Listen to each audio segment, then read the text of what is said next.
I had lived on Maplewood Drive long enough to recognize the difference between quiet and wrong. Quiet was the way the street settled after dusk. Porch lights humming, sprinklers ticking off, the occasional car door closing. Wrong was the feeling I got that October morning when I saw the moving truck parked in front of the abandoned house across from ours. That house had been empty for almost 6 years. No foreclosure sign, no auction notice.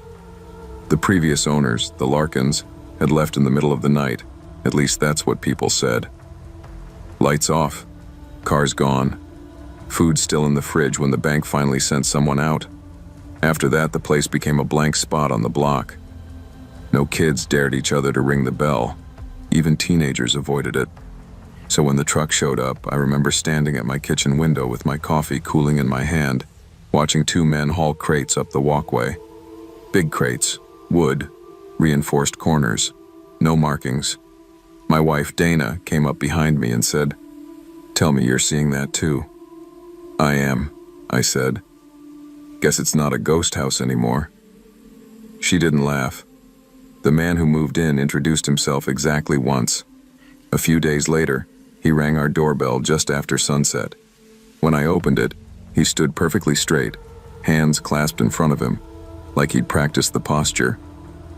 "Evening," he said. "I'm Harold Harlow. Just moved in across the street."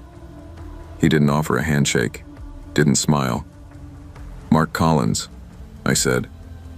"This is my wife." He nodded to Dana. His eyes flicked briefly past us, into our house, then back to my face. "I work night shifts," he said. "So if you see lights on late, that's normal." "That's fine," Dana said too quickly. He lingered a moment, like he might say more, then simply turned and walked back across the street. That was the last normal thing that happened. Within days, our dog, Max, started acting strange. He'd sit at the front window and growl low in his chest, hair raised, eyes locked on Harlow's house. Not barking, just watching. "Dogs sense things," Dana said one night. "Dogs also chase squirrels," I replied. But even I didn't believe myself. It was the lack of patterns that bothered me. No car, no trash cans at the curb, no groceries brought inside, but packages kept arriving, big ones, sometimes 2 or 3 at once. They'd sit on his porch during the day and vanish overnight. One afternoon, I was outside raking leaves when Mrs. Turner from down the block leaned over her fence. "You notice the new guy?" she asked. I nodded. "Ever see him leave?" "No." She shook her head. "Lights on all night, off all day, like a bat." That night, just after 11, Dana froze halfway up the stairs. "Do you hear that?" I did. A scraping sound. Metal on concrete. Slow, deliberate. It came from across the street. I stood by the window, careful not to turn on the light. Through the gap in the curtains, I saw his living room lit up. Shadows moved inside. Something large dragged across the floor. "It's probably furniture," I said, but my voice sounded thin. A week later, Dana came inside pale-faced. "He was standing behind the door," she said. "What?" I went to grab a package, looked up and saw him. Through the frosted glass. He wasn't moving, just standing there. "Maybe he didn't realize you were outside." "No," she said. "He knew." By November, other neighbors started talking.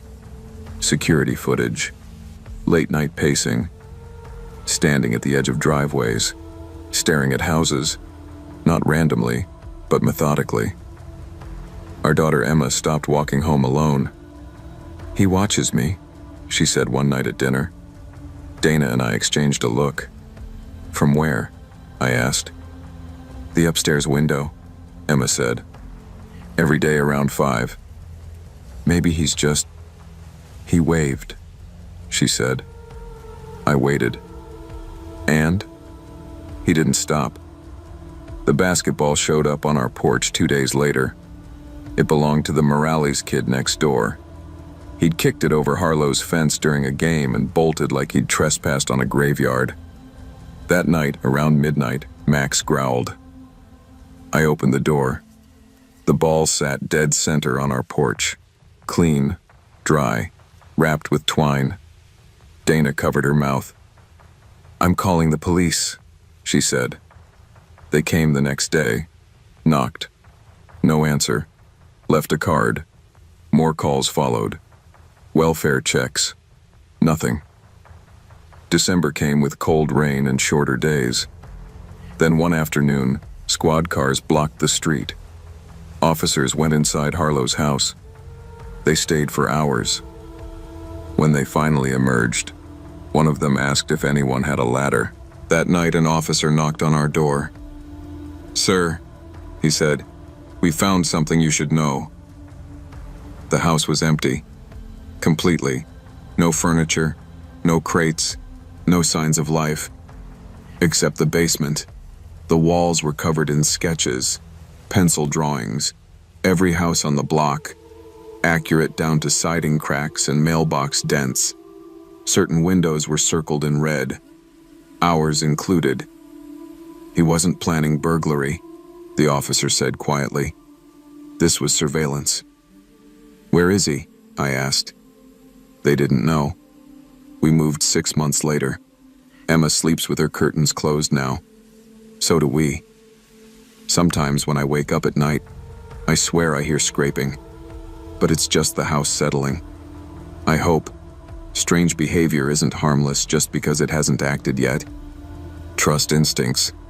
Speak up early. Patterns matter. Communities protect themselves only when people stop dismissing discomfort as paranoia. Because some dangers don't break in. They watch and wait. I moved into the apartment on East Calder Street in late August, the kind of time when summer hasn't quite loosened its grip, but fall is already waiting its turn. The building sat 8 stories high, concrete and glass, wedged between a laundromat and a half-empty strip mall. It wasn't pretty, but it was cheap, and for a junior drowning in student loans, cheap mattered more than charm. The leasing agent was upfront about the underground garage. It's safe, she said, smiling a little too quickly. Cameras everywhere. But yeah, people say it's creepy. I shrugged. I'd grown up in Chicago. Creepy was just another word for quiet. The garage was 3 levels underground, all raw concrete and fluorescent lighting that buzzed like tired insects. The ceiling felt low even though it wasn't.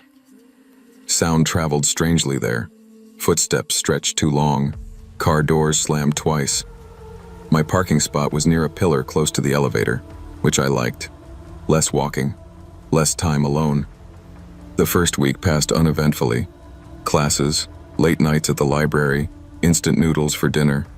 I learned the building rhythms. Couples arguing through thin walls. Someone practicing violin badly on the 6th floor. The elevator that paused for half a second too long between levels. It was my second week when I came home after midnight from a study session. I remember, because my brain felt fried, formulas still swimming behind my eyes.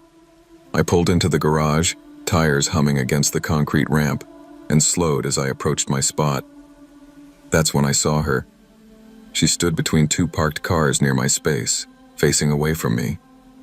Long dark hair fell straight down her back, and she wore a blue dress, knee-length, neat, the kind someone might wear to a small ceremony or a formal dinner. It didn't belong in a garage. I rolled down my window. Hey, excuse me? She didn't move. I parked a little crooked engine still running and stepped out. Are you okay? I asked. Do you need help? She shifted then, just slightly. Not a full turn, just her head, angled enough that I could see the curve of her cheek, pale under the flickering light. Her voice was low, calm. Don't park here tonight. That was it. She walked away toward the far exit door, footsteps echoing softly. No rush, no fear, just certainty. I stood there for a second, then called out, "Wait, what?" No answer. I turned toward the hallway door. It hadn't opened. No beep. No echo. She was just gone. I laughed under my breath, more unsettled than amused. Probably someone from another floor. Probably messing with me. Still, I moved my car. The next morning I forgot about her. That's what I told myself anyway. In reality, the image lingered in the back of my mind while I sat through lectures and scribbled notes. But I pushed it aside. College teaches you to normalize exhaustion. Weird things feel less weird when you're tired. That night, I parked one row over from my usual spot, just in case. At 2:14 a.m., sirens tore through my sleep. I stumbled to the window with half-open eyes and saw flashing lights bouncing off the building across the street. People gathered on balconies, murmuring. Smoke curled up from the garage entrance like a dark finger pointing at the sky. By morning, the story was everywhere. A car had exploded in the garage. Fuel leak. The owner had thought it was fixed. 2 nearby cars were destroyed. Concrete walls blackened. Sprinklers triggered. No casualties. The photos online made my stomach turn. The epicenter of the damage was my usual parking spot. People talked in the elevator, in the lobby. Whispers layered with disbelief. Someone said a woman warned him. Security cameras didn't catch anyone. Probably just luck. I told myself the same thing. Luck. Coincidence. Relief wrapped in denial. A week passed, then another. I started staying later on campus, walking slower through the garage, listening to my footsteps. The cameras blinked red reassuringly. Nothing happened. Until the night I saw her again. She stood near the elevator entrance this time, hands folded in front of her, posture straight. Same blue dress, same stillness. My heart kicked hard against my ribs. She looked at me fully now. Her eyes were tired. Not sad. Just focused. "Don't go up yet," she whispered. "What?" I asked. "Why?" But she was already stepping back, fading into the shadows between pillars. I hesitated. The elevator doors slid open with a soft chime. Then the alarm sounded. Metal groaned. Lights flickered. The doors slammed shut halfway. Somewhere above, people shouted. Maintenance confirmed later that the elevator had jammed between floors. 2 residents trapped for nearly an hour. I stood there staring at the empty space where she'd been. I went to management the next day. The property manager, a woman named Lisa, smiled politely as I explained. Her expression tightened when I mentioned the dress. "We've reviewed the footage," she said carefully. "There's no one there." She turned the screen toward me. Grainy video showed the garage. Me, alone, talking to nothing. "No one else enters the frame," she added, "at any point." I left feeling embarrassed and unsettled in equal measure. The third time I saw her, I didn't question it. She stood beside a pillar, watching a car idle too long. She shook her head once. The driver pulled away moments later. The engine stalled down the ramp, smoke curling from the hood. I started paying attention. Not to her, but to what happened after. Leaks, sparks, loose railings, close calls that never quite crossed the line. I wasn't the only one who noticed things improving. The garage became quieter, safer. One evening, an elderly man stopped me near the mailboxes. "You've seen her," he said gently. I froze. "Who?" "The woman in blue." My throat went dry. "She died here," he continued. "Years ago. Fire. Tried to warn someone about a car leak." "Why me?" I asked. He smiled sadly. "Maybe because you listened." I stopped rushing. When she appeared, I listened. When she didn't, I stayed alert. I learned the difference between fear and caution. Some nights, she just stood there, waiting, watching, like a sentry. I never tried to follow her again. I didn't need answers.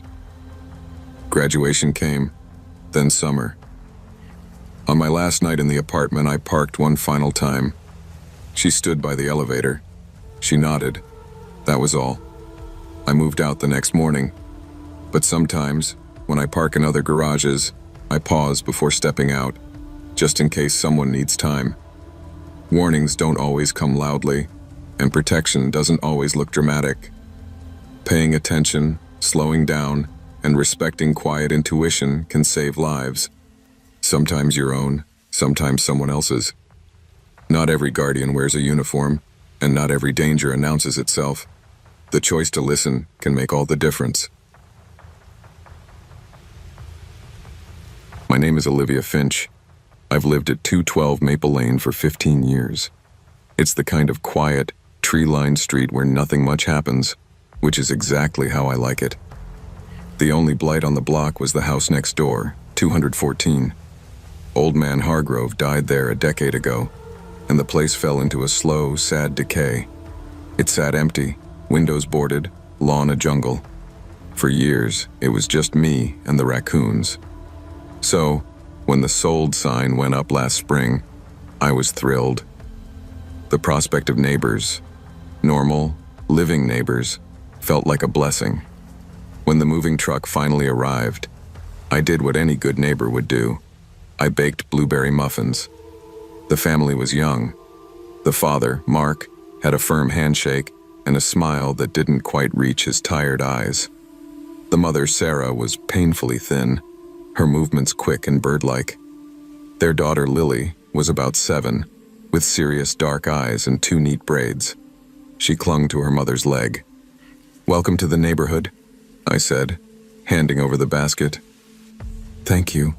That's so kind," Sarah said, her voice a whisper. She glanced past me into the shadowy foyer of their own home. As we stepped inside, I felt the chill immediately. The house was nearly empty. A single worn sofa faced a bare wall. A few cardboard boxes were stacked in a corner, and the air smelled of dust and mildew. Every window was shut tight, the locks visibly engaged. I noticed Lily hesitate at the threshold. Mark placed a firm, guiding hand on her back, practically ushering her in. "She's shy," he explained with that tight smile. My eyes were drawn to the door frames. Around the living room arch and the kitchen entrance, deep, ragged scratches gouged the wood. They weren't old. They looked frantic, like something had been trying to claw its way through. "Renovations?" I asked, pointing awkwardly. Mark's smile vanished. "Pests," he said flatly. Previous owner had a big dog. But the scratches were at shoulder height for a tall man. I left soon after, my skin prickling.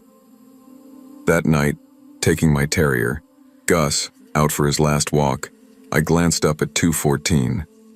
In the top left window, a window I'd seen locked hours before, a silhouette stood. It was impossibly tall, its head brushing the top of the frame, perfectly motionless. It wasn't Mark. It was someone, or something, else. The next morning, the windows were all locked again.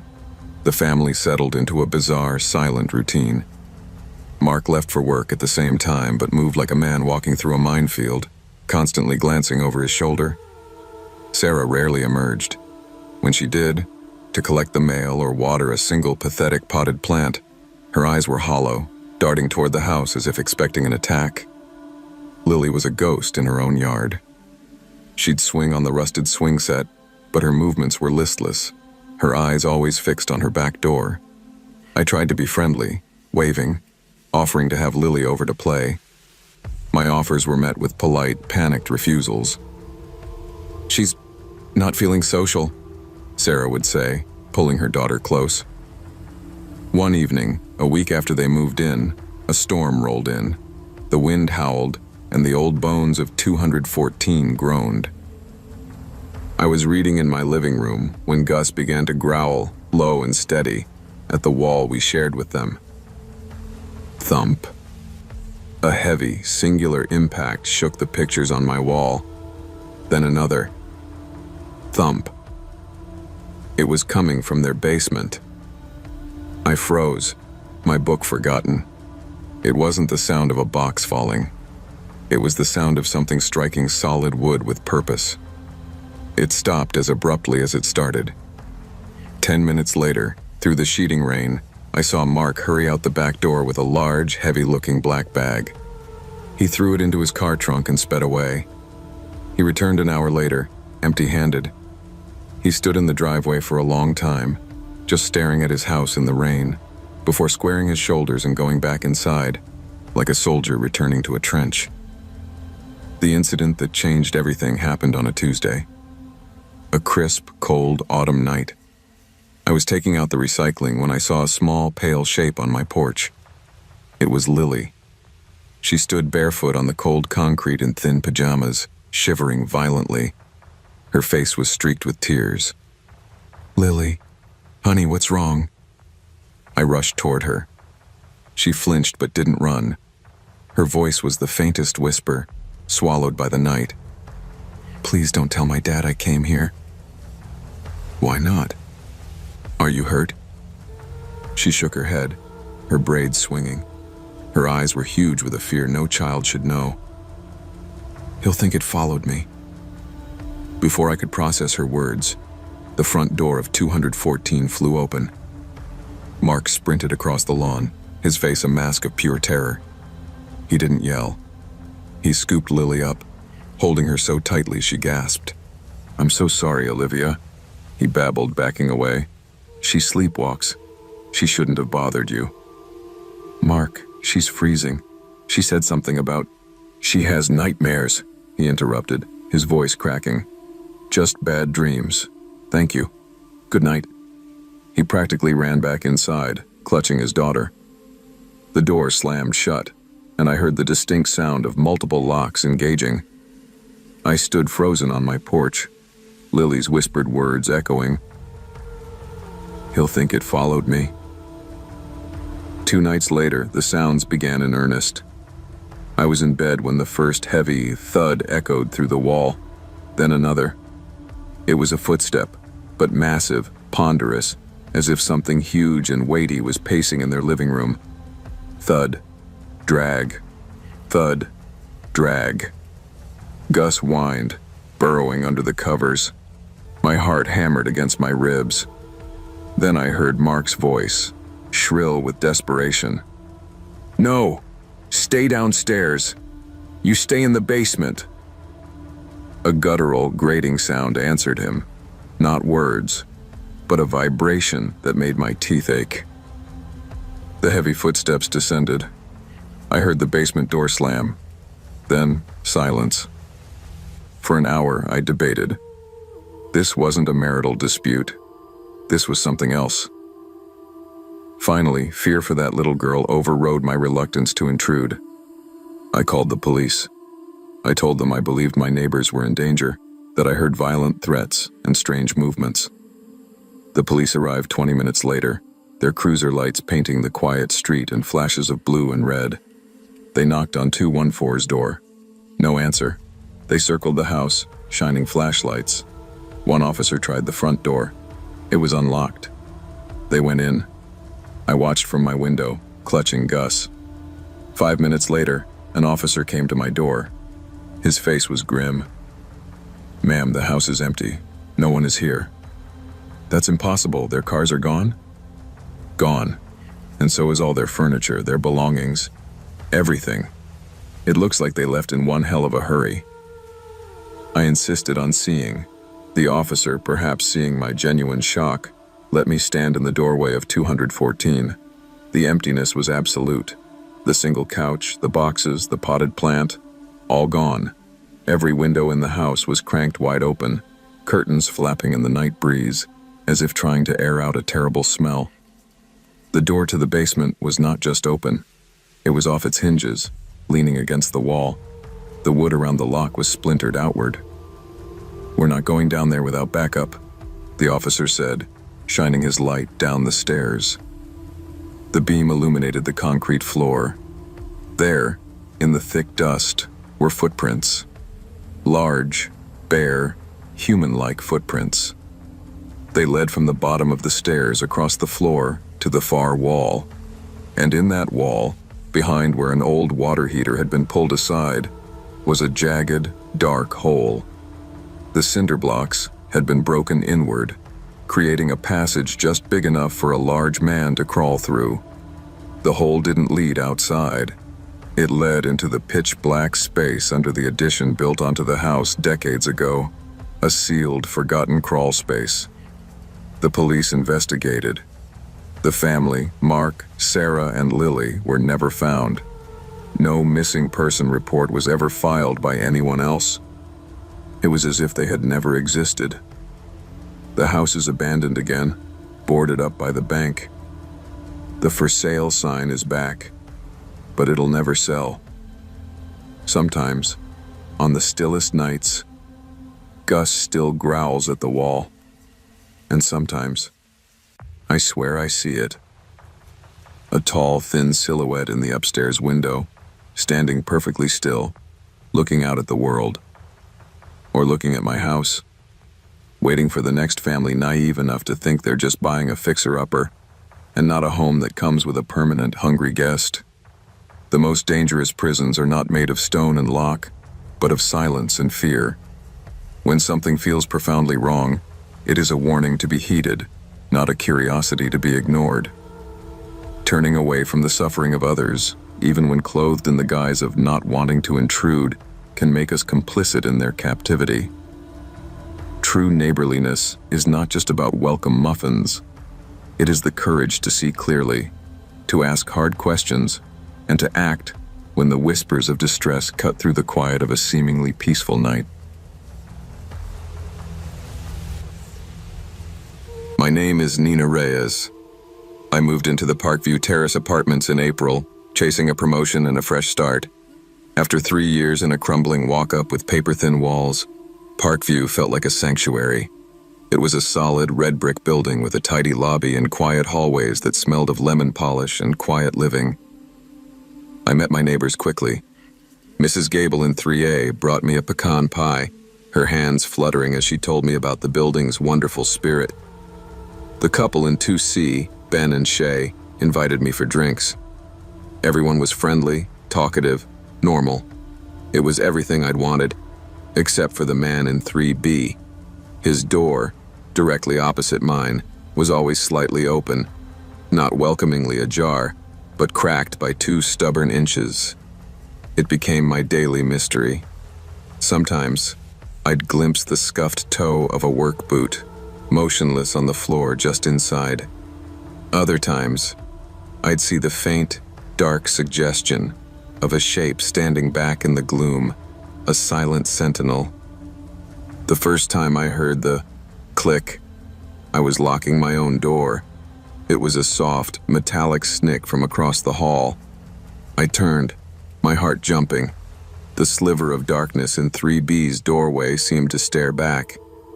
"Hello?" I called, my voice too bright. Silence. It became a ritual. Every time I passed, the soft click of the peephole cover would follow my steps down the hall. Click, click, click, with my stride. He was tracking me. I mentioned it to Mrs. Gable one afternoon. "Oh, that's just Mr. Clay," she said, waving a dismissive hand. "He's a quiet one. Keeps to himself. I think he works odd hours." She leaned in. "A bit odd, but harmless, I'm sure." Harmless. I tried to cling to that word. Then, one Tuesday after work, I found the note. A quick, furtive knock had sent me to the door. The hall was empty, but on my mat lay a single, folded sheet of white paper. The handwriting was a frantic, jagged scrawl, the ink dug deep into the fiber. "Don't trust the man in 3B. He watches." The paper trembled in my hand. Someone else knew. Someone else was scared too. The friendly facade of Parkview Terrace cracked open, revealing something cold and watching underneath. The note turned my fear into a solid, cold weight in my stomach. I called my friend Maya. "It's probably a prank," she said, but her voice lacked conviction. Or a weird neighbor feud. Still, be careful. Use the chain. I did more than that.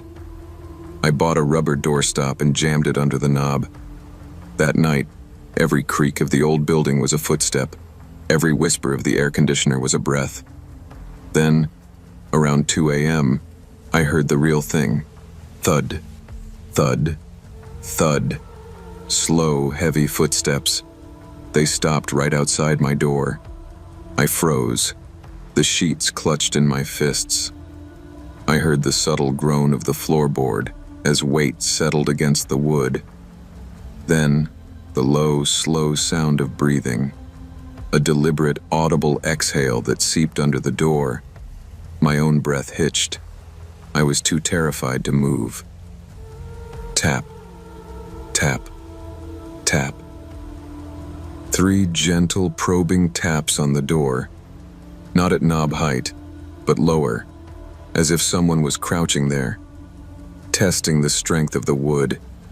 A sound escaped my throat, a whimper of pure fear. The breathing stopped. After an agonizing minute, the heavy footsteps receded down the hall. I waited, shivering, for what felt like an hour before slinking out of bed. I pressed my eye to my own peephole. The hallway was dim and empty, but the door to 3B was wide open. For the first time, it gaped fully open, a perfect rectangle of pure, silent blackness. No light, no sound, no shadow of a boot. It was an invitation, or a threat. My blood ran cold. He wasn't hiding anymore. He was showing me the void he came from. At 7 a.m., I was in the building manager's office. Gary, a man with a perpetually weary expression, listened while I spilled the story. The door, the clicks, the note, the breathing. He frowned. "Miss Reyes, that's concerning. But apartment 3B is vacant. The tenant, Mr. Clay, moved out 2 months ago. We're between tenants." The floor seemed to tilt. "That's impossible. His door is always open. Someone is living there." Gary sighed, a long, suffering sound. "Let's go take a look." We stood in the hall with Hector, the maintenance supervisor. Mrs. Gable peeked out, her face tight with worry. Gary used his master key on 3B. The door swung inward. The apartment was a ghost of a home. A sofa and armchair were shrouded in white sheets like sleeping statues. Dust coated every surface, the windowsills, the floor, a lone side table. The air was stale and cold. "See?" Gary said, a note of vindication in his voice. "Empty." But Hector stepped inside, his eyes on the floor. "Hold on." In the thick layer of dust, a clear trail of footprints began from a hallway leading to the bedrooms and traveled straight to the threshold. They were large, masculine prints from a boot or sneaker. They were fresh, sharp-edged, and alone. No other prints disturbed the dust. "Someone's been walking here," Hector said softly. "Recently." Gary's face went slack. He pulled out his phone. "I'm calling the police." Detective Ruiz arrived, a calm, no-nonsense woman. She examined the footprints, which led to a bedroom closet. The closet was empty save for a rumpled sleeping bag, a few empty water bottles, and wrappers from protein bars. A nest. "Squatter," she confirmed. She turned to me. "The note?" I handed her the folded paper in a plastic bag. She studied it. "Someone else in the building knew. Didn't want to get involved directly, but wanted to warn you." She looked at the other doors. Fear often works in whispers. With the police report filed and the locks on 3B changed, a tense calm settled over the 3rd floor. But the mystery of the note gnawed at me. Who had left it? That person had been my silent guardian. I started paying closer attention. I thanked Ben and Shay for their support. "Did you ever see anything from that apartment?" I asked casually. Ben scratched his head. "You know, a few weeks ago I thought I heard a radio playing in there late at night. I figured the old tenant hadn't moved out yet. Didn't think much of it. I helped Mrs. Gable with her groceries. "It's just so frightening," she clucked. "To think he was right there. I told Gary we need better security lights." The note was so strange, I ventured. "Any idea who might have written it?" Her eyes darted away. "Oh, honey, no, but we all notice things, don't we? We just don't always say." Her words hung in the air. We all notice things. The breakthrough came from Leo, the quiet man in 1A who cared for his elderly mother. I found him struggling with a bag of recycling. As I helped him, I mentioned how grateful I was for the anonymous note. He went very still. His hands shook. I just knew you were new," he stammered, not meeting my eyes. "You seemed nice. He had a key. I saw him use it on the service entrance. He didn't belong." My breath caught. "You saw him?" Leo nodded, a quick, bird-like motion. "Many times. Late. He'd just stand in the hallway, listening. I was afraid for my mother. The note, it was all I could do." Tears of shame or fear welled in his eyes. "I'm not brave." "You were brave enough," I said, my voice thick. "Thank you, Leo." He had given the police a description. A man in a dark hoodie, average build, moving with quiet purpose. He'd had a key. That changed everything. This wasn't a random homeless person finding an open door. This was someone with access, with intention. Detective Ruiz followed the key lead. The former tenant, Mr. Clay, was a long-haul trucker. When pressed, he admitted an old roommate, a cousin named Derek, had never returned a key after a bitter argument a year ago. Derek had recent arrests for trespassing. The pieces fit. Derek knew the apartment was vacant. He had a key. He'd been using it as a free flophouse. My arrival, a new observant neighbor directly across the hall, had threatened his sanctuary. The taps on my door weren't just menace. They were the rage of a cornered animal being displaced. A warrant was issued, but Derek had vanished back into the city's shadows. The building installed a key fob system. Gary was replaced. 3B was rented to a loud, cheerful family with a baby. I changed too. I installed a steel security bar for my door. I took a self-defense class. My friendship with Leo became a quiet understanding. We'd share a nod, a silent acknowledgement of the fear we'd witnessed, and the small, fragile act of courage that had passed between us. One evening, months later, I came home. I used my key fob, heard the solid thunk of the lobby door locking. The hallway was bright. From behind the door of 3B, I heard the sound of a baby laughing. At my own door, I paused. I didn't just unlock it and rush in. I looked at the frame. I listened. Then I went inside, engaged the deadbolt, and slid the security bar into its bracket with a definitive clunk. The sound wasn't fear anymore. It was a ritual of vigilance. The man in 3B was gone, but the lesson remained, etched into my mind as clearly as those footprints in the dust. Safety is not a condition, but a practice. It is built on trusting your instincts, on the courage to see clearly, and on the understanding that sometimes the most important warnings come in whispers from those too afraid to speak aloud. True safety is not the absence of threat, but the presence of awareness. Trust your intuition. It is your first and finest line of defense. A community's strength lies not only in friendly greetings, but in the willingness to speak uncomfortable truths and protect one another. Silence protects only those who mean harm. Courage, even when it comes as a whisper, can be the loudest sound in the dark.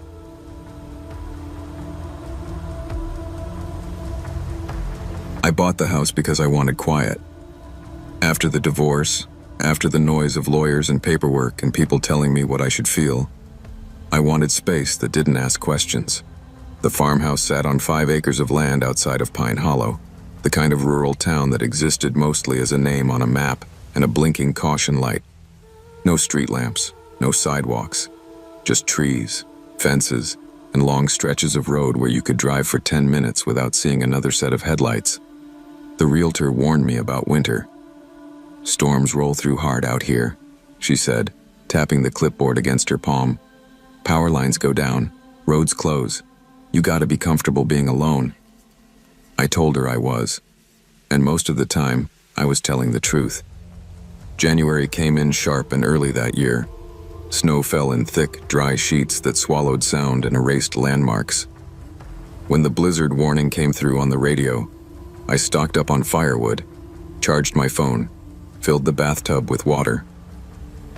Old habits from growing up rural kicked in automatically. By evening, the wind was screaming. The power cut out just after 9. The house went silent all at once. No heater hum, no refrigerator click. Just the sound of the storm throwing itself against the walls. I lit candles and pulled on every sweater I owned, settling on the couch with blankets tucked tight around me. The nearest neighbor, Tom, lived about half a mile down the road. We waved sometimes, shared small talk at the mailbox. That was it. By midnight, the snow was already knee-deep. That's when I heard footsteps. At first, I told myself it was an animal.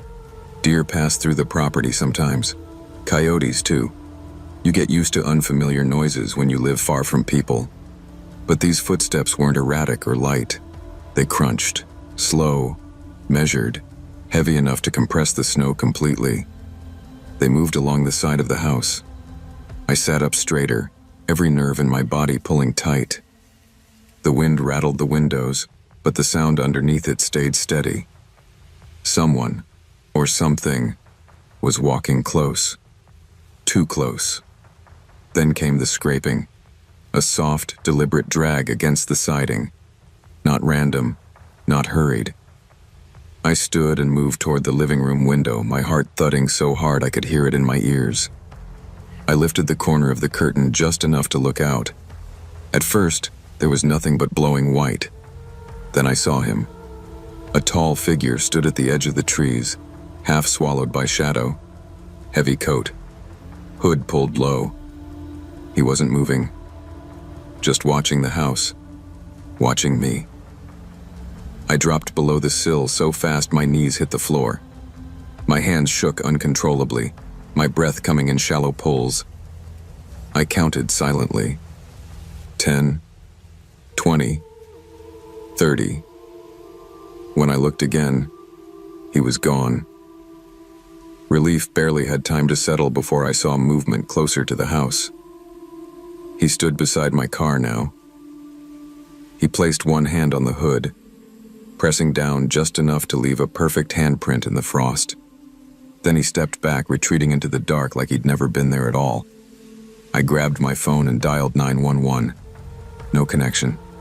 I tried again. The call failed halfway through a ring. The storm had taken the towers. My chest felt tight, panic blooming fast and hot. The footsteps returned. This time they stopped at the kitchen door. The handle jiggled. Not violently, not desperate. Testing. I stood frozen in the hallway, gripping the fireplace poker like it could actually help me. The handle turned once more, then stilled. Minutes passed, or hours. Time lost its shape. Then headlights cut through the storm. A truck pulled into my driveway, tires grinding against packed snow. Someone jumped out, shouting my name. It was Tom. I unlocked the door and nearly collapsed when I saw him. He ushered me inside his truck cab, warmth briefly before insisting we look around. He swept his flashlight across the yard. Tracks covered the snow. They circled the house, every window, the garage, the car. Tom frowned, crouching low. "These are fresh," he said slowly, "on top of the snowfall." I swallowed. "Where do they lead?" He scanned the darkness. "They don't. There were no tracks coming in from the road, none from the woods, only the ones circling my house." Tom straightened, unease written plainly on his face. "Lila, something ain't right." We stayed together until dawn. The storm eased by morning. No sign of anyone. No explanation that made sense. The sheriff came later, took notes, offered platitudes. Couldn't explain the tracks either. Life returned to normal, but I didn't. I replaced locks, installed cameras, slept with lights on. And sometimes, during heavy snowfalls, I thought I heard footsteps again, just beyond the glow of the porch light, waiting. Spring came late. I never saw him again. But I sold the house that summer. Some places hold memories you don't want to keep. When I drive past open fields now, when storms roll in thick and quiet, I remember those tracks. Perfect circles in the snow, no beginning, no end. I used to believe routines were harmless, necessary, even. They made life efficient, predictable, safe. That was before I learned that predictability is not the same thing as security. I'm the kind of person people describe as low profile. I don't draw attention. I don't overshare. I pay my rent early and keep my headphones on in public. I thought that made me invisible. Turns out, it just made me easy to study. My life fit into clean, repeatable patterns. Wake up before sunrise. Coffee strong enough to burn. News muted because the noise made my chest tight. Same shoes, same jacket, same staircase, same timing, down to the minute. I didn't know someone else was memorizing it. I didn't know that my consistency was being treated like a script. The building was old and narrow. 4 floors stacked like a filing cabinet that had been dropped too many times. Sound carried badly. If someone sneezed on the 3rd floor, you heard it on the 1st. That's how I knew when someone moved into Unit 3B. There was no moving truck, no dragging furniture, no awkward knocks asking for help with a couch. Just a strip of masking tape appeared on the door one morning. The ink slightly smudged. Unit 3, BR, Hale. I stood there longer than necessary, reading it twice like it might change. I saw him once that first week. We passed on the stairs. He was tall, mid-30s maybe, wearing a gray jacket that didn't stand out. His face didn't either. Brown hair, brown eyes, the kind of person you forget immediately after seeing. Except he smiled like he recognized me. "Morning," he said. "Morning," I replied, automatically. His timing was odd. He stepped out of his apartment seconds after I did, close enough that I felt his presence behind me but not close enough to feel threatened. At first, it felt normal. Coincidences happen. People leave for work around the same time, but coincidence doesn't keep pace when you slow down. The first real test was the stairs. I stopped halfway down to retie my shoe. I wasn't rushing. I wanted to see what would happen. Behind me, the footsteps stopped too. No shuffling, no weight shift, just stillness. I waited. So did he. When I stood back up, the footsteps resumed, perfectly spaced, like an echo that knew exactly when to follow. I told myself I was being paranoid. Stress does that. Living alone does that. Then things inside my apartment started changing. Small things, wrong things. My favorite mug was moved from the left side of the sink to the right. My coat was hanging inside out. My alarm tone changed. Same model phone, same default ringtone I'd heard through the wall when his phone rang. I started taking pictures before bed. Door locked, deadbolt engaged, chain secured. Still, I woke up tired. Like someone had been watching me sleep, memorizing how my chest rose and fell. One night, I heard him practicing. At first I thought he was on the phone. Then I realized he was repeating my voice. Not mocking, studying. He mimicked the pauses, the breath I took before speaking, the way my voice dipped at the end of sentences. I pressed my ear to the wall. "I'm fine," he whispered. My words, my voice. I confronted him in the hallway the next morning. My hands were shaking, but my voice stayed steady. "Are you copying me?" He looked genuinely confused. "I don't sound like you," he said. Then, after a moment, he smiled. "Not yet." That's when other people started acting strange. My coworker asked if I'd changed something about my appearance. I hadn't. A barista insisted I'd already picked up my order. My phone log showed outgoing calls I didn't remember making. Long conversations where I spoke confidently, clearly, like someone more decisive than me. I checked my reflection constantly. It started lagging. A blink delayed. A smile that came a second too late. I stopped trusting mirrors. I came home early one afternoon. My door was open. Inside, I heard movement. Furniture shifting. Someone humming. Then I heard my laugh. Perfect. Familiar. Effortless. He walked out wearing my jacket. Didn't run. Didn't panic. "You're early today," he said. I screamed. He stepped closer, lowering his voice. "You live so carefully," he said. "It takes effort to wear someone properly." The police found nothing. No lease. No fingerprints. No record of our Hale ever existing. They said Unit 3B had been empty. After that, reality thinned. I moved without deciding to. Spoke without thinking. It felt like my actions were being rehearsed somewhere else first. The final morning, I woke up on my couch. Across the hall, Unit 3B was open. Inside was my life. On the wall, written in my handwriting. Asterisk, asterisk, "You can rest now. I've got it." Asterisk, asterisk. "The landlord says I moved out weeks ago." Everyone agrees. They say I seemed happier. The scariest thing isn't being watched.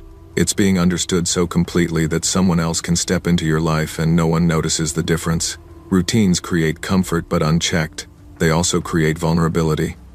When you stop questioning the familiar, you stop protecting yourself. Pay attention to who's watching, and never assume that being quiet makes you invisible. Sometimes, it just makes you replaceable.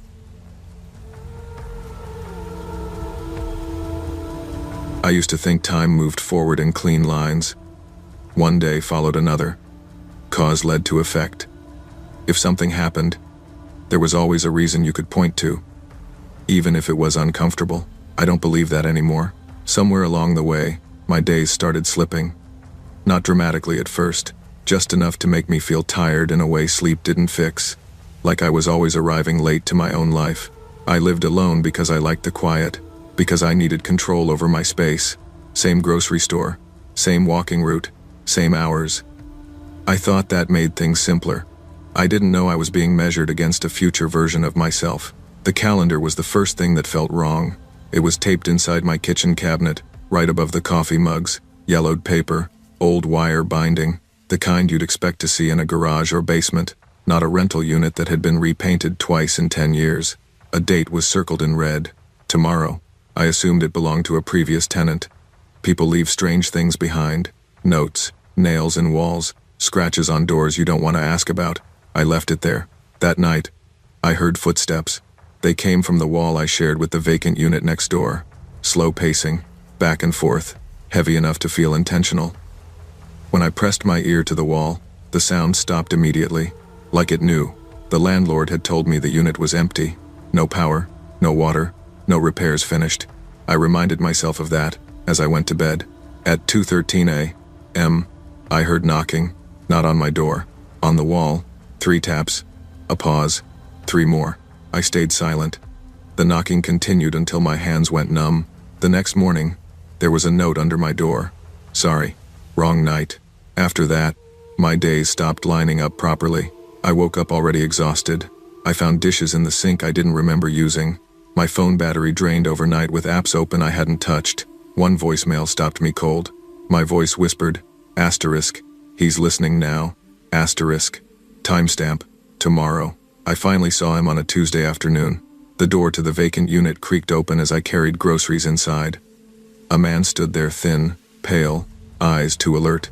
"You're late today," he said. I asked him who he was. He hesitated. "Your neighbor." Eventually, when I reported him, police found nothing. Empty unit, no signs of life, but the air inside was warm, lived in. The knocking returned, this time at my door. "I'm not here yet," he said calmly through the wood. "Once I am, it gets easier." The calendar began changing. Dates crossed out ahead of time. Notes in my handwriting warning me about myself. This is when you stop trusting mirrors. Reflections lagged.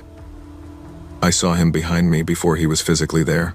I dreamed his apartment furnished with my life. Photos of me taken from angles I didn't recognize. He wasn't stalking me. He was remembering me. I woke one night to find him sitting at my kitchen table. "You're catching up," he said gently. "That's dangerous." I asked what happened when I reached his day. "That's when I move out," he said. "And you move in?" I understood then that he wasn't replacing me. I was becoming him. The police found my apartment empty the next morning. No signs of struggle, just the calendar. Today circled in red. The unit next door finally had its lights on, and someone inside was unpacking my life. When you live on autopilot, You stop noticing when your life starts moving without you. Pay attention to your days. Question what feels normal, because the moment you stop owning your time, someone else may decide to live it for you. I chose the house because it was quiet. It sat on the edge of a modest suburban street, identical to the others except for a slightly leaning mailbox and a maple tree whose roots had cracked the sidewalk. Nothing about it stood out. That was the point. I wanted a place where days blended together, where no one paid attention to who came and went. For most of my adult life, I believed anonymity was safety. I worked predictable hours. I bought groceries on Sundays. I watered the lawn on Wednesdays. The kind of routine people fall into without realizing it's happening. I told myself it was discipline, stability, proof that I had my life together. I didn't know routines could be studied. I didn't know consistency could invite someone in. And I didn't know how easy it was for another person to learn the shape of my life well enough to wear it. The first time I noticed him, it barely registered. I stepped outside at 6:45 a.m., briefcase in hand, coffee cooling too fast in my travel mug. Across the street, my neighbor stood on his porch holding a mug of his own. He wasn't drinking it, just holding it, watching. He didn't wave. I nodded, more out of habit than friendliness, and walked to my car. In the side mirror, I saw him still standing there. The next morning, he was there again. Same spot, same mug, same stillness. I started to notice patterns. If I left early, he was already outside. If I overslept, his porch light flicked on right before I opened my door. When I came home late, his silhouette appeared at the edge of his porch as I turned the corner. I told myself he was retired, lonely, maybe bored. That explanation worked until it didn't. The first thing that changed was my trash bin. I rolled it out one evening and noticed it had been moved closer to his fence. Not much, just a foot or two. Enough to feel intentional. Then my gate was unlatched. Twice. I installed a porch camera. A week later, it was angled downward, just enough to miss the sidewalk. That night, he spoke to me. "You left at 6:52 today," he said casually. "Traffic must have been bad." I froze. He smiled like we were discussing the weather. The notes appeared after that. Not threats. Corrections. "You usually lock the back door. You didn't eat dinner Tuesday. You forgot your light on." I stopped sleeping. I started doubting myself. Once, I heard footsteps outside my bedroom wall, pacing in time with my breathing. When police found nothing, he smiled the next morning. "You slept better last night," he said. I realized then that the worst part wasn't being watched. It was being known. I began changing my routine deliberately, leaving at random times, turning lights on and off unpredictably. He adjusted faster than I could. "You're tired," he said once. "That's why you're slipping." I hated that he was right. The more I tried to escape my routine, the less I trusted myself. The more I relied on his observations to know what I had done. He wasn't following me anymore. He was maintaining me. The final night, I confronted him. "I want you to stop," I said. He looked genuinely surprised. "But I'm keeping everything running," he said calmly. "You were losing track." That's when I understood. He wasn't replacing me. He was becoming the version of me that functioned better than I did, and I was letting him. Routine can bring comfort, but when you stop questioning it, you stop protecting yourself. Pay attention to who notices your patterns. Pay attention to who benefits from knowing your life better than you do. Because the most dangerous thing isn't being watched. It's slowly forgetting who your life belongs to. Buying my first house was supposed to mean independence. That's what I told everyone. That I was done with thin apartment walls, noisy neighbors, and the sense that my life was always overlapping someone else's. I wanted space, privacy, a place where nothing happened unless I invited it. The realtor described the neighborhood as quiet. She said it like a promise. The street curved gently instead of running straight, which made it feel enclosed, insulated from the rest of the town. Most of the houses looked lived in but not loved. Lawns trimmed, blinds drawn, porches used more for storage than sitting. And at the very end of the street was the house that never changed. No lights, no decorations, no cars, just peeling paint and a roof sagging slightly, like the structure was tired of holding itself together. I didn't think much of it then. I didn't know that stillness could be intentional. The first knock came 3 weeks after I moved in. It was late. After 10, the kind of late where any noise feels deliberate. The knock itself was careful, 3 taps. evenly spaced. Not urgent, not casual. When I opened the door, a man stood on my porch. He was thin, mid-40s maybe, wearing a jacket that looked older than it should have been. His smile was polite, rehearsed. His eyes, though, didn't settle on my face. They drifted past me, scanning the hallway behind my shoulder. "Sorry to bother you so late," he said. "I live down the street, end house." Of course he did. "I was wondering if you had some water. My pipes are acting up." It felt reasonable, neighborly. I filled a bottle and handed it over. His fingers brushed mine, lingering half a second too long. "Thank you," he said. "You're usually home around this time." I laughed awkwardly. "Yeah, guess so." He nodded, like that confirmed something, and left. I stood there longer than I needed to, listening to his footsteps fade. He came back 3 nights later. Batteries this time, then food. Always after dark, always calm, always unsurprised to see me. Once, when I hesitated before opening the door, he smiled through the glass. "I know you're home," he said gently. That was the first night I didn't sleep. I started noticing small things.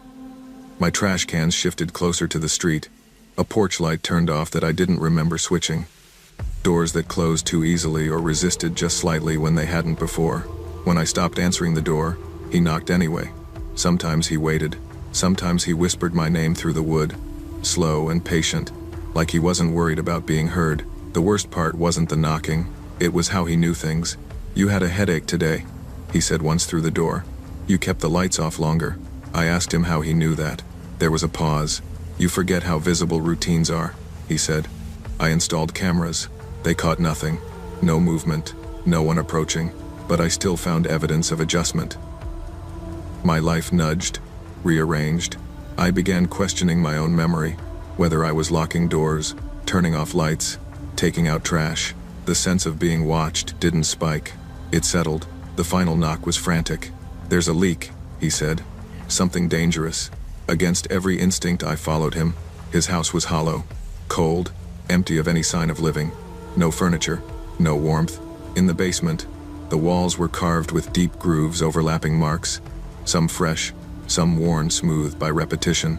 When I refused to go further, he ran not away, but toward the stairs, blocking me.